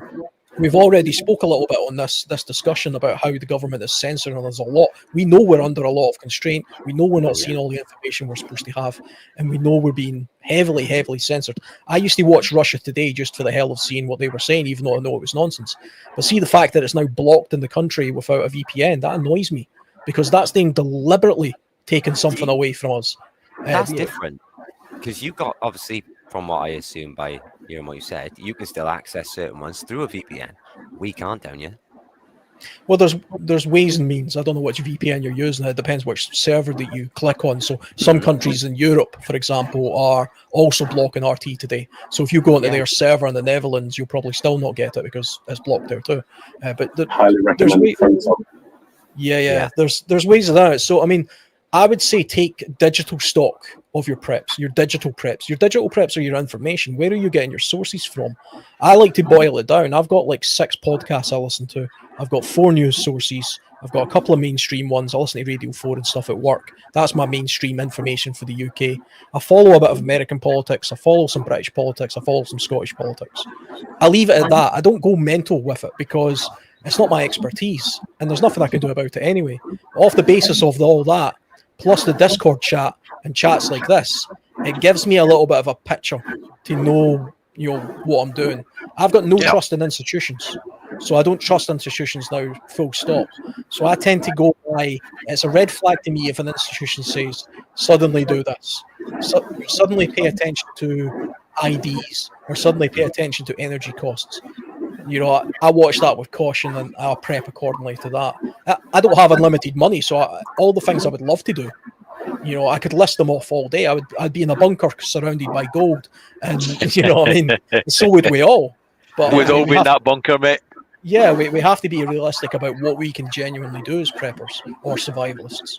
That's right. No, I agree with you there. It's mad at the minute, though. Hawkins, you want to take a stab at it, mate?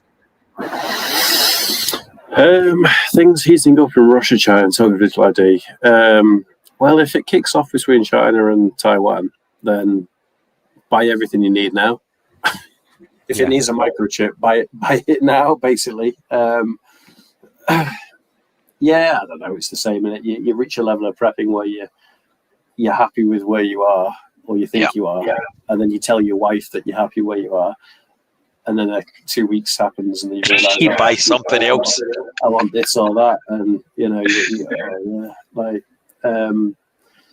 again, it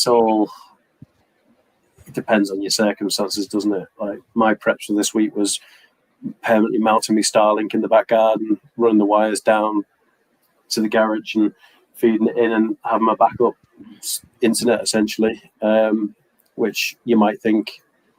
Is that a prep? Is it not? It's a prep in one way. What's a prep?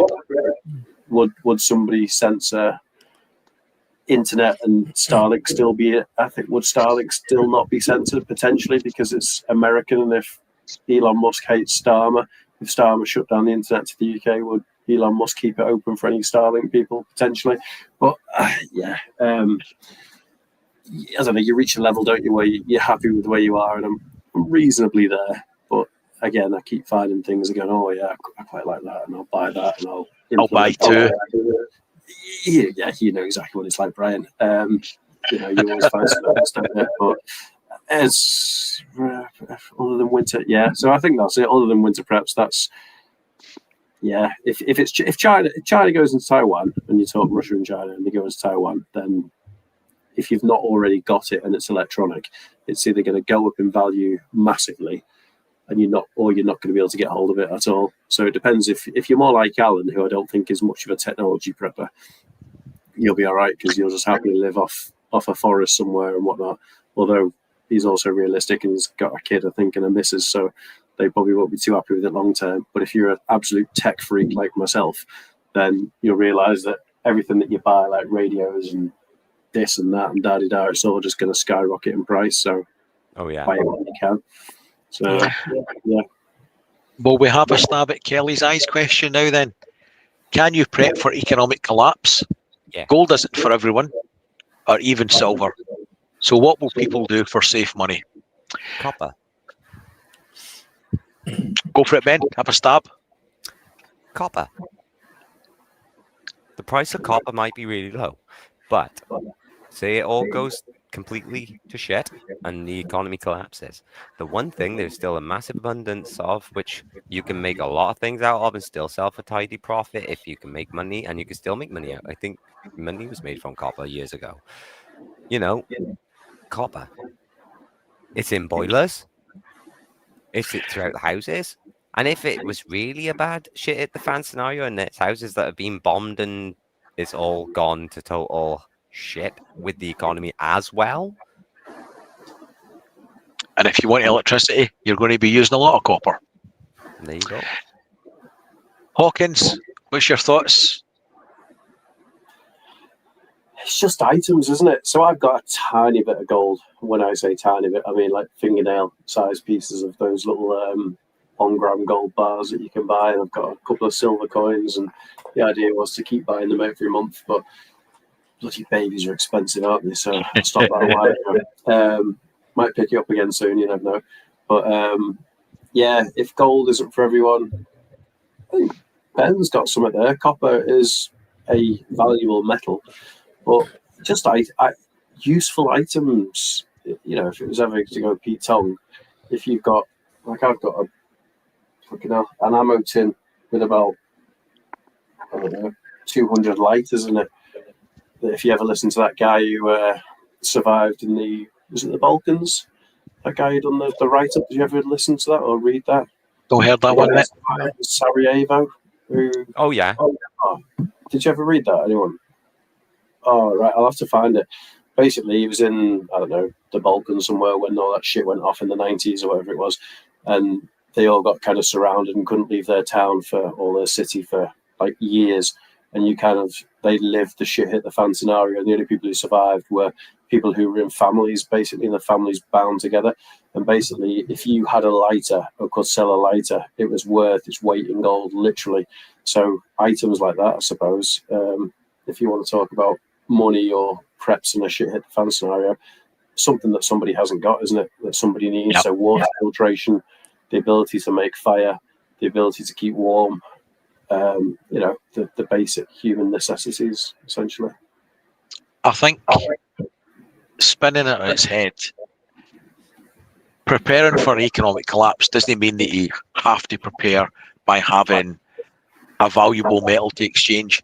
It could be a product, because ultimately, if you have things that you would have bought with money and money has got no value, but you've bought the things that you would have bought with money, then you don't need to worry about an economic collapse, because primarily that's going to be power, food, fuel. If you've already got these things, then you have got a buffer for an economic collapse. So your generic prepping, once again, will encompass and cover for a multitude of SHTF scenarios, including this one. What's your thoughts, Alan? Have you got any spin on that? Yeah, that's definitely true what you say. I mean, you can't eat gold and silver. I mean, that's the thing. And see, back in the pioneer days, I do lots of historical research into like the pioneers and things like that in the United States and medieval times in the UK, because that for me is the foundation of what survivalism is. And weirdly enough, nails in the pioneer days were a very, very high prized item. Nails in a complete SHTF situation are you just can't get them. You can't make them easily. They don't come across them easily, and they're the kind of item that once they're gone because people use them and hoard them. So I've got like bags of them just because I always had that in my mind that was so valuable in the pioneer days. Gold and silver. I mean, I've got a little bit as well. I mean, I've got. It's not for everybody. I've got some these 1/10 silver coins. Here's some gold. The problem with this kind of stuff, right? Take a look at this. What's your address again? This is you can't really see it well, but this is just 1/10 pure gold, right? That cost me about 130 quid at the time. It's about 190 pounds now, just for this tiny little piece. It's about the size of a 5p piece, right? The silver equivalent to that, by the way, is only, I think it cost like £14 or something when I bought it. The problem is, in an SHTF situation, and I need some flour, a couple of bags of flour, and I go to the baker and I have this, which to my mind is worth 200 quid. He's going to say, "Yeah, I'll give you a bag of flour for it." Nobody knows what it's worth, do they? Exactly, and so that system all over again. Which is why I kind of go with the little tiny bits of silver, which aren't really worth much, though. That's the problem. But if you're moving away from currency, then yeah, it's definitely the case to buy the things you need now that you think you would need to buy in the future. As it happens, I actually think economic collapse is quite likely. I think that's going to happen in this country very soon. I genuinely think we're going to see a massive economic collapse. I think we're going to see it in the next year. Alongside France. Yeah, yes. I think the national debt for the UK, Europe, and the United States is astronomical, and it's about to burst. Do you not think that Russia and China, who obviously are angels themselves, have not got themselves into quite the same levels of national debt as the West, and typically sit on quite large stockpiles of natural materials and minerals and gold and metals and things? I feel like from some of the speeches I've listened to from Putin and stuff, I sit there and think they kind of realise the writing's on the wall for us, and they're just sitting back and waiting for our world to collapse. Well, do you know why it is? It's because Russia and China have got something that the West hasn't got, and that is that they have 30 years. Yeah, they have a political system that can forecast and plan decades in the future because they have either dictatorships or communist party setups. So it's easy for China to say, okay, for the next 30 years we're going to play this game. Whereas in the UK, for example, we've got 4 or 5 year periods, and you can see they promise the world, and then the budget reality hits them in the face, and then it all goes to hell. Then they blame each other, and then you go through the political cycle again. How many prime ministers has there been since Putin's been president? Yeah, I mean, for him, it doesn't matter. They can play the long game. And see, to be honest, and this is controversial, probably to the highest point, but China is just smarter than us. They're just smarter. They always have been. They've been poorer, but they're smarter. And because they've got the land mass, the population, and the know-how, they will get ahead of us eventually, and we're going to start seeing that soon. The one thing that we've got again, and that we have that they haven't got, and I think will in the long run be at their disadvantage, is they run the communist system, which I personally believe is a failed system. Even the Chinese version of it, which isn't the same as the old Soviet Union, their system eventually will collapse, and that'll happen. But who knows when that'll happen? Maybe they're the one example in the world. In the voice of Mel Gibson, we've got our freedom. You can't spend it though. I take it, going by the tone of the conversation, everybody in the chat has seen the recent articles about the French potentially having to go to the IMF for a bailout. Yep. And the market is pretty much saying that the UK will be on their coattails shortly thereafter if that happens. So for anybody that's watching the show that doesn't know, that is actually what's happening at the moment. The predictions and word in the street is that the French may need a bailout, primarily because of their very, very strong unionised, and it doesn't give them a lot of capital and headway as a government to make choices, unpalatable choices. So they don't have a lot of movement and wiggle room to make changes.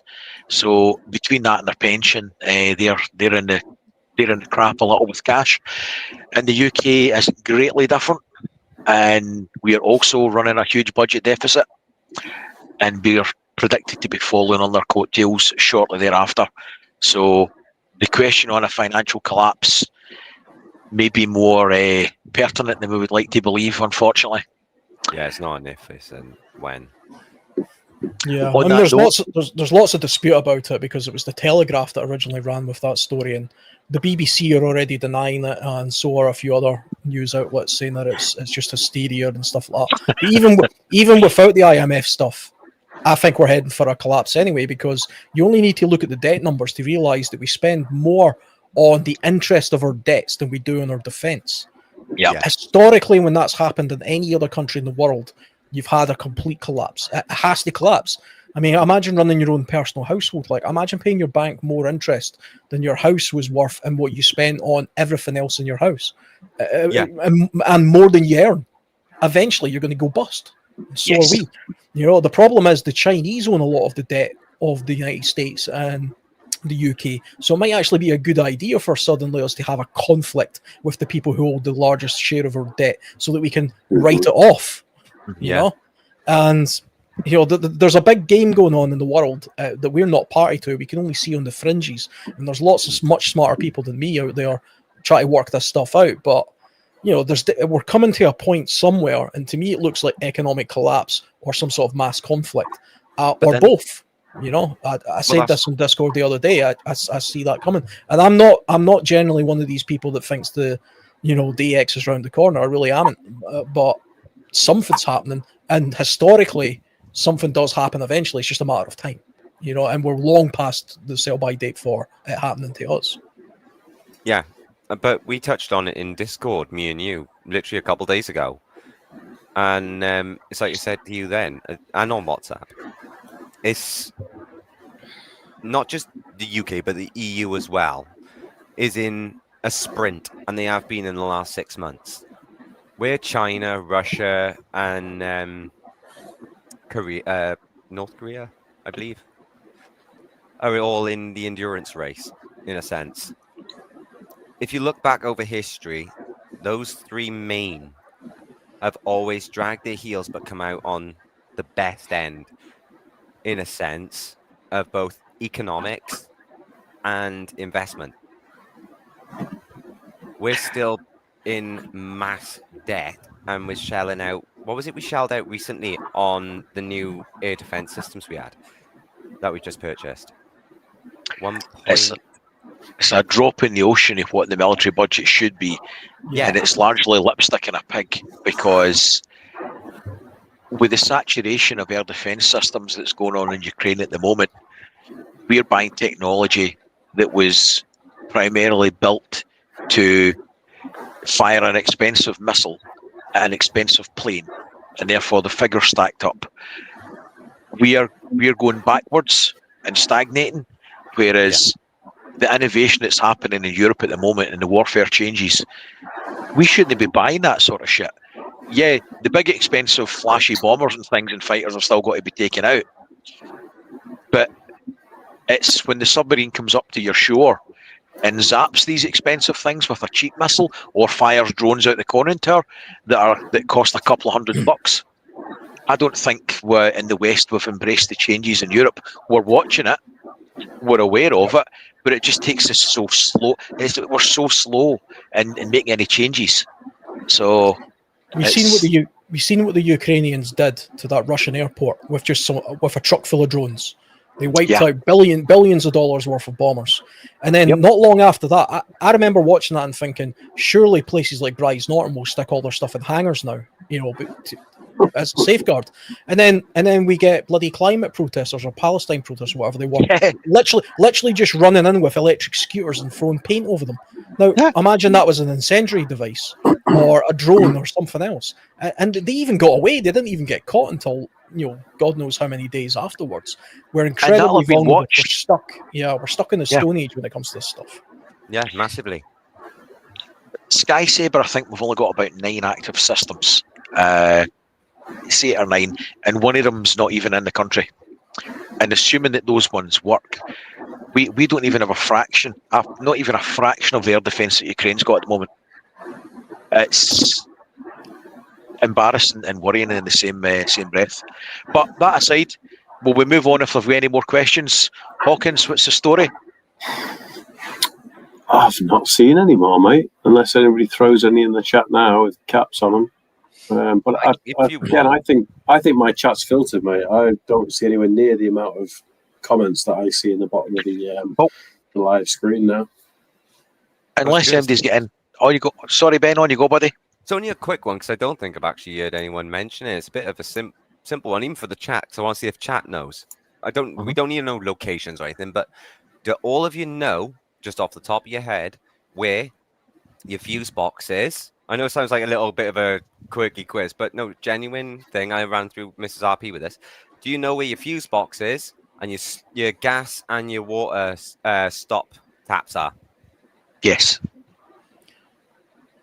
Yeah, I mean, that's a very basic prep. Everybody should learn that stuff. Funnily enough, I did not know where my water stop was when I lived in a flat about 10 years ago. And I pulled a wash machine out and the hose was burst everywhere.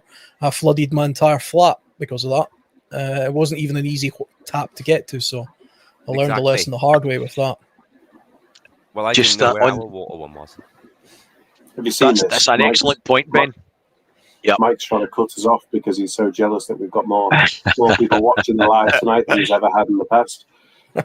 We've covered a lot, and as always, it's great to see so many people in the chat that you're willingly give up your Sunday evenings to listen to us prattle on a lot of bollocks.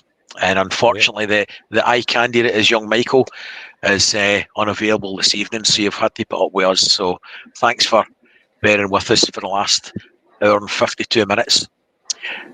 Hawkins, there's no point coming to you because you don't have a channel yet. Ben, is yours up and running? It is, There's no yet. I've put stuff up today. As Mike always likes to do, it's your chance to tell us all about it and sell yourself. So go for it. Well, I'll skip the pleasantries. I'll just say we're Renegade Preppers UK. Check us out wherever the link is that Miss Worm does for us. And catch you guys over there. Awesome, mate. Short and sweet. Alan? Yeah, the World Survivalist channel. It's mostly outdoory type stuff, wild camping, kit reviews, a little bit I'm doing a little bit more of these lives now all of a sudden, so there's some of that stuff on there as well. I'm trying to include more prepper related stuff. I've got some plans for the channel next year that'll be interesting, I think. So yeah, that's where I'm at. Good stuff. Although Hawkins doesn't have a YouTube channel, it's worth mentioning and pointing out that, like Miss Worm, he does a lot of things in the background that people don't always see. So he spent a lot of time helping out the community with comms in a big way.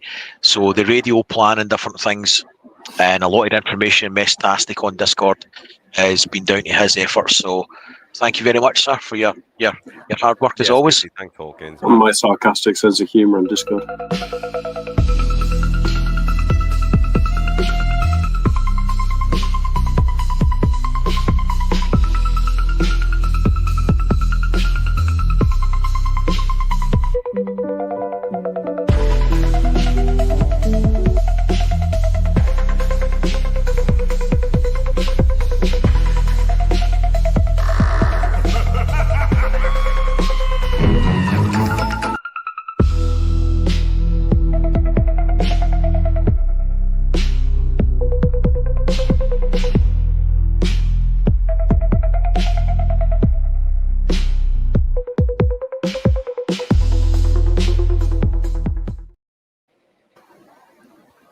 As Mike's just posted, our very own Miss Worm, a published author no less, and all the other mods who help out. Evil Girl herself helps out in the Facebook group and spends a lot of time on that as well. There's a lot of people do a lot for UK Prepper Network that they don't see the light of day. So thank you very much, guys. Other than that, nothing more to say other than a quick cheerio. And Mike's doing I think he's uploading a video of his bike ride at 10 o'clock. So that gives you 5 minutes to get a cup of coffee, cup of tea, and go and support him for his efforts. So what you're telling me, Brian, is that now we get to sit back and watch Mike suffer in pain during a YouTube video. Yeah, I may need tissues and lube for this, so I'll better get ready. Silence! On that note, guys, thanks for your time, and we'll see you later. Cheers, Take Later, care. folks. Take care, Cheers, all. Brian. See you all and see you, bud. In the glow of embers dance, we've prepared for every chance, living simple, living true, with the dream we all pursue.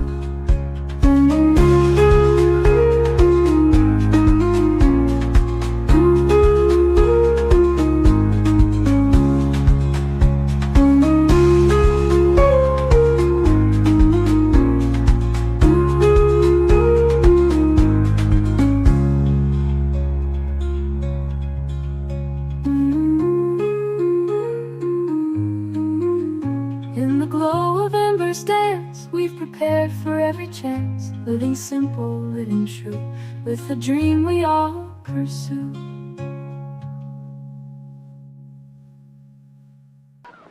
I'm Brian! I'm Brian! I'm Brian! I'm Brian! I'm Brian and so's my wife! Right, take him away and release him. No, I'm only joking. I'm not really Brian.